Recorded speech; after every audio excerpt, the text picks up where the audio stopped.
তো তোমরা যদি আমার দিকে লক্ষ্য না করে আমার লবির দিকে লক্ষ্য করো তাহলে দেখতে পারবে আমার লবিতে পড়েছে তিনটা রিজনের প্লেয়ার। মোটামুটি শরীরে একটা ভাব আইছে না? মোটামুটি শরীর তো একটা ভাব আছে, কিন্তু এদিকে ম্যাচে এসে দেখি আমাদের দিয়ে দিচ্ছে অ্যালপাইন ম্যাপ। এই অ্যালপাইন ম্যাপে লাস্ট কবে জুন পুষ দিছি তা আমি কেন আমার বাপ পর্যন্ত বলতে পারবে না। তো আমি ম্যাপে নামতে না নামতেই রিজনের প্লেয়ারটা আমাকে পাঠিয়ে দিল। তো তোমরা যদি আমার গায়ে চানোর দিকে লক্ষ্য না করো আমার প্লেয়ার দিকে লক্ষ্য করো তাহলে দেখতে পারবে আমার তিনটাই প্লেয়ার চলে গেছে। তো যখনই আমি এদিকে আসি তখনই দূর থেকে একটা প্লেয়ার আমার গাড়িটা দেয় ফাটিয়ে। জ্বালা শুধু অন্তরে না, মাথা মস্তিষ্ক সব জায়গায় জ্বালা। এই পুরো প্লেয়ার গো জ্বালায় জুন পুষ দেওয়া যায় না। তো পুরো প্লেয়ার বলতেছি জুতাটা খুললে আমার দুই গালে মারে। তাও ভাই ফুল স্কট মেরে জুন পুষার গাড়িটা ফাটায়েন না, অনেক কষ্ট লাগে, মনের ভিতরে ভাই অনেকটা খারাপ লাগে। তো একটা ম্যাচে আমাদের সাথে এত কিছু হওয়ার পর আমরা কি ম্যাচটাকে আদৌ ভুয়ে আনতে পেরেছিলাম নাকি পারিনি, সম্পূর্ণ বিষয়টা জানতে হলে সম্পূর্ণ ভিডিওটা দেখতে হবে। তো তোমরা যারা এখনো ভিডিওতে লাইক করনি তারা ভিডিওতে একটা করে লাইক এবং চ্যানেলটাকে সাবস্ক্রাইব করে ভিডিও দেখা শুরু করো, বিকজ আজ একটা বিরাট ফাটাফাটি হইব। चलिए शुरू करते हैं। তো হে ভাই ব্রাদার, কি অবস্থা তোমাদের? আশা করি তোমরা সকলে বউ বাচ্চা নিয়ে ভালো আছে, আর যাদের বউ বাচ্চা নয় তারা আমার মতন গোল বাসে থাকতে পারো। বিআর র্যাঙ্ক নতুন আপডেটের পরে অ্যালপাইন ম্যাপে এটাই আমার প্রথম জুন পুশ। তো কতদিন আগে এই অ্যালপাইন ম্যাপে লাস্ট জুন পুশ দিয়েছি তা আমি কে ভাই, আমার বাপেরও বাপ কইতে পারবো না। তো বেশি কথা না, তো আমরা অনেকদিন পর অ্যালপাইন ম্যাপটা জুন পুষে দিতে আসি। তো এখানে এসেই দেখি আমাদের ম্যাচে পড়ে গেছে তিনটা রিজনের প্লেয়ার। তো তোমাদের সাথে কথা বলতে বলতে আমি চলে আসলাম একটু সামনে। তো দেখি এখানে একটা জিপ গাড়ি আছে, তো আমি এই গাড়িটাকে ফেলে দিয়ে জিপ গাড়িটা নিয়ে যখন আটা দেবো তখনই দেখি ভাই রিজনের প্লেয়ারটা ভাই আমার গাড়ির সামনে ওয়াল ফালাই দিচ্ছে। তো ওয়াল ফেলে ভাই দেখো ইউএমপি দিয়ে আই রে ভাই কি জ্বালাতনটা করছে না ভাই। তো সেখান থেকে সে মারতে না পারা তার টিমমেট আরেকটা সামনে থাকায় সে সামনে থেকে আরেকটা ওয়াল মেরে তো সাথে সাথে আমার গাড়িটা ফাটিয়ে দেয় এবং সাথে সাথে আমাকে পাঠিয়ে দেয়। আর মানুষ পান নাই, বারবার শুধু আমার উপরেই, বারবার শুধু আমার উপরেই কেন? তো তারপর দেখি আমার টিমমেট আমাকে বিদেশ থেকে আবার দেশে নিয়ে আসলো। তো এখানে ল্যান্ডিং করে দেখি এখানে একটাও গাড়ি নাই।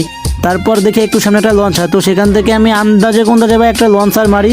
তো লঞ্চার মারার পর আমরা চলে আসলাম অন্য একটা স্থানে। তো সেখানে এসে দেখি পিছনে একটা ম্যাপে গাড়ির লোকেশন দেখাচ্ছে।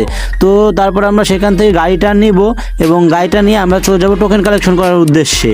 তো আমি কিন্তু মোটামুটি অনেক কয়টায় টোকেন টাচ দিলাম। তো অন্যদিকে আমার টিমমেটের দিক তাকিয়ে দেখি ভাই আমার টিমমেট তিনটায় চলে গেছে বিদেশে।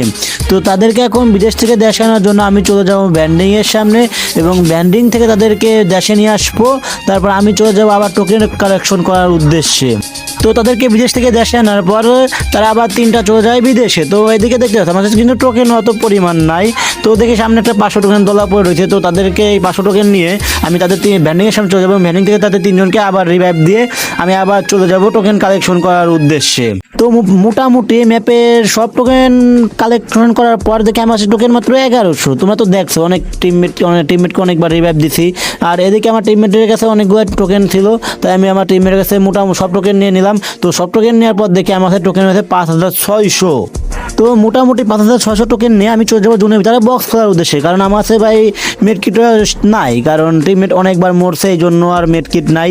আর এখন এই 5000 টোকেন দিয়েও আমার জুন পুষতে সমস্যা হবে না, কারণ আগে যেখানে 20-30টা মেডকিট ব্যাগে ধরতো তো এখন মাত্র 4টা ধরে।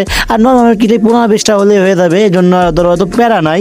তো আমরা ধরো কিছু পরিমাণ টোকেন খরচ করবো আর কিছু পরিমাণ টোকেন রেখে দেবো আমার টিমমেটদেরকে রিভাইভ দেওয়ার জন্য।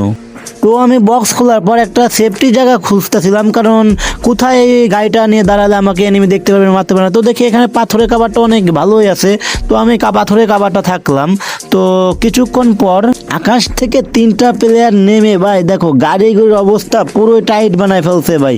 আর বলমুখী রে ভাই পুরো প্লেয়ার গোছলা এবার সত্যি জুন পুশ দেওয়া যায় না। তো আমার টিমের একটা মরে যাওয়ার কারণে আমি তাকে ভ্যান্ডিংয়ে ও রিভাইভ দিতে হবে, কারণ ভ্যান্ডিংয়ে আমি টোকেন মেডকিট রেখে এসেছি। তো এখানে দেখো ভাই দূর থেকে একটা প্লেয়ার ভাই P90 দিয়ে আমার গাড়িটাকে পাঠিয়ে দেয়। তো ফাটিয়ে দেওয়ার পর দেখো ভাই আমি কেমনে কিভাবে ওয়ালটা মারি এবং ওয়াল মারতে একটু সেপে এসে একটা মেডকিট করতে হবে। তারপর দেখি সামনে একটা ল্যাম্বরগিনি আছে। তো সেই ল্যাম্বরগিনি নিয়ে যখনই আমি জুনের দিক যাবো ভাই তখনই দেখো এই জুনে কিন্তু ভাই অপরিমাণে হিল কাটতেছে ভাই। তো একটা সুপার নর্মাল মেডকিট মারার পর একটা সুপার গানটা টানি। তো সুপার গানটা টানার পর একটা নর্মাল মেডকিট আবার ফিরে মারি। তো ফিরে মারার পর যখনই একটা বড় লোকের মতন সুপার মেডকিট মারি কিন্তু আমার মেডকিটটা কাউন্ট হয় না, এই জন্য আমি জুনের ভিতরেই হেলমেট হয়ে যাই।